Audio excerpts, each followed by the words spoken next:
Colin, another NFC East team, Philadelphia Eagles, A.J. Brown. We now have a report that indicates Philly is chasing a, quote, Quinnen Williams-type deal for A.J. Brown.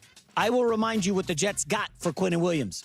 They got a second-round pick in this year's draft, a first next year in what's expected to be a great draft, and a defensive tackle in Mozzie Smith. I don't know if he's a starter, rotational guy, but a 1, a 2, and a player.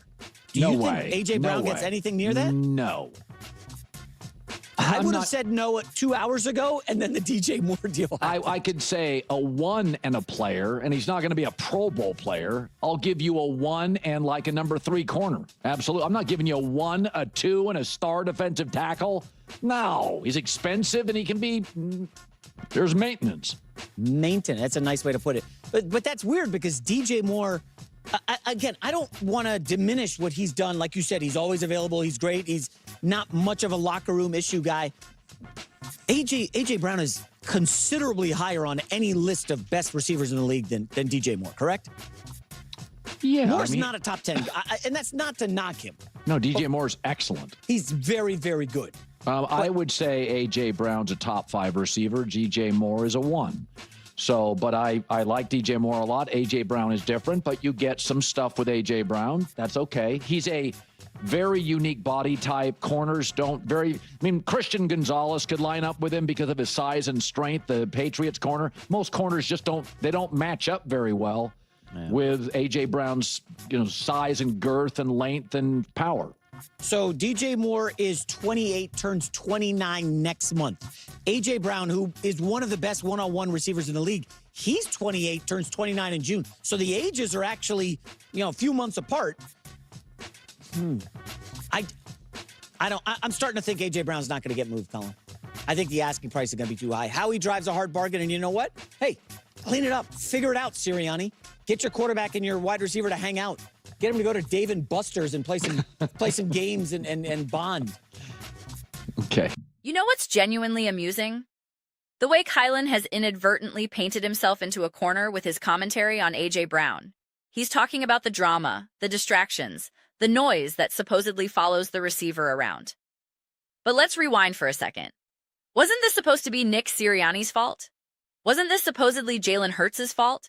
Especially when Colin kept hammering the narrative that his own receivers don't even like him? The goalposts keep shifting.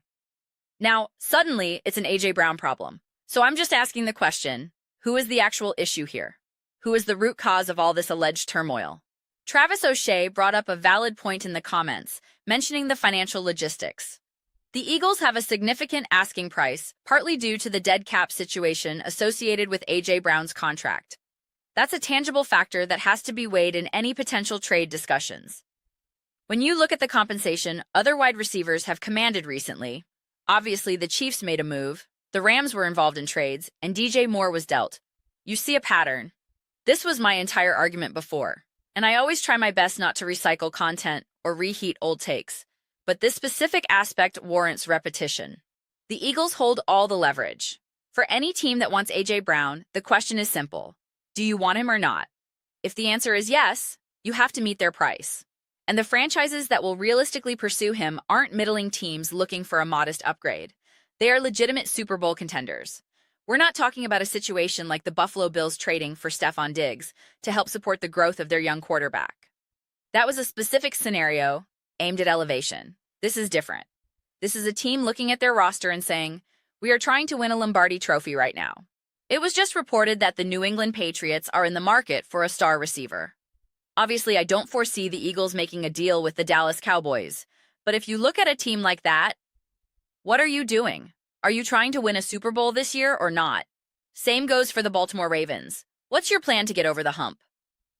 The teams trading for A.J. Brown aren't going to be the Carolina Panthers saying, hey, we have a decent foundation and we'd like to take a step forward.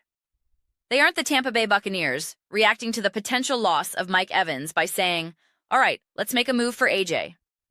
No. This is for a franchise that is staring at a championship window and knows they are right there. They are on the cusp. They need a difference maker. They need a veteran presence who has been to multiple Super Bowls, who has a ring on his finger, who brings playoff experience and elite-level composure. They need an established, battle-tested veteran. And this is precisely where I might back myself into a corner. Because here's the thing, I don't know. Is he still unquestionably elite? We throw around the term top 5 wide receiver loosely, but he didn't perform like a top 5 guy last year. Scheme issues aside, Kellen Moore's play calling aside, and believe me, I'm not blaming AJ exclusively. He simply wasn't playing at that top 5 level. I've already had endless versions of this conversation, so I won't relitigate the entire season, but it's clear AJ Brown was not at his best. You can attribute that to him being dejected, frustrated with the offense, or whatever narrative fits. The point is, he wasn't dominant. It's funny because Nick Wright was recently discussing DJ Moore, and he made an observation about how weird the wide receiver position can be. He suggested that DJ Moore might be past his prime, which is why he wasn't convinced it was a great move for the Bills. He called it an okay move, a fine move, but not a game changer. So, if that's the standard for DJ Moore, then what about AJ Brown? Is he past his prime? He certainly didn't look like a player in his prime during the playoff game against the 49ers. Jalen Hurts was throwing perfect balls. I mean perfectly placed passes, and AJ Brown was dropping them. Straight up, uncontested drops. He wasn't creating separation at the line of scrimmage. He wasn't winning his matchups. You can point fingers at the offensive line, the run game, the coaching. Everyone deserves a share of the blame. But individually, at the line, he was not getting it done. So, I don't know. It's all worth considering when we talk about asking price. What should the Eagles realistically demand? Look at historical trades. Remember when the Jets traded a certain player, I'm blanking on the name, to the Colts? It was Sauce Gardner? No, that's not right. There was a deal involving 2 first-round picks and a player. The Colts made that move because they genuinely believed they could win a Super Bowl. They looked at their roster and thought their offense was legit, and they wanted to fortify the defense. And honestly, that wasn't a bad trade. Injuries derailed them, but if things had broken right, they absolutely could have made a run. Could they have beaten the Patriots? Could they have handled Bo Nix and the Broncos? Without Bo Nix? That sounds weird, but you get the point. They were in contention. So, a team that is right on the cusp, a team that knows it's expensive, but also knows this is their window, will absolutely take that swing. That's why AJ Brown could realistically remain with the Eagles at least until the trade deadline. And I don't think that waiting diminishes his value. Even if he's getting limited targets, even if he's miserable, even if he's sitting on the sidelines reading a book, whether it's the Bible, a self-help guide, or a meditation manual, it doesn't matter. It won't hurt his trade value. Teams either want him or they don't. And if they don't, it's not because of a sideline book. It's because they don't think he fits their culture or timeline. Besides, if there's drama, the media and fans will blame the Eagles anyway. They'll blame Jalen Hurts. They'll blame Sirianni. They won't blame AJ Brown. The only scenario where his stock actually dips, where the Eagles lose leverage, is if the team is playing great football, winning games, and AJ Brown is visibly unhappy. Everyone is eating except him. He's the odd man out. In that situation, the front office might feel pressure to move him. But even then, I think Philadelphia still holds a ton of power. They can simply say, "We're winning. We're fine." And if he's over there reading on the bench, who cares? They can spin it.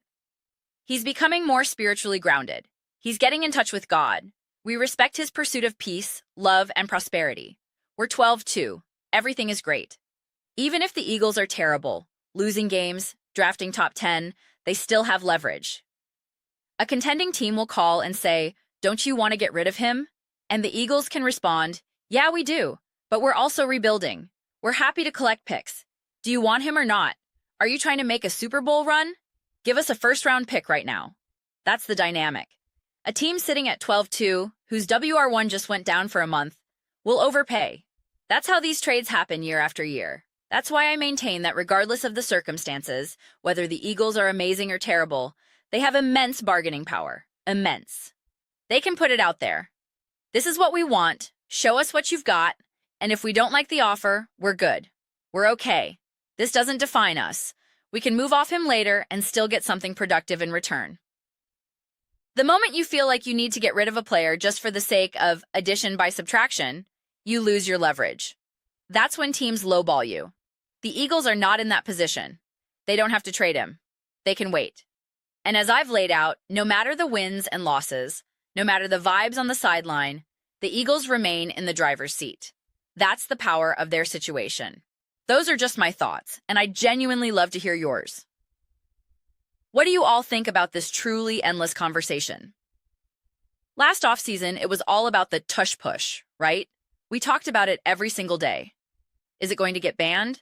Is it unfair? It was nonstop. And now? Now we are firmly in the A.J. Brown offseason. This is the topic that won't die.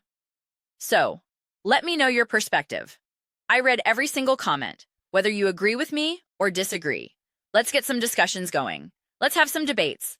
But ultimately, let's just have fun with it. And please, do consider subscribing. We're building an amazing community here, and I absolutely love seeing you be a part of it. I want to create something that we all feel genuinely connected to, something we're truly excited to be part of. I think we're well on our way. Don't forget to give this video a thumbs up. It really helps with visibility and the algorithm. Thank you so much. See you next time. See you next.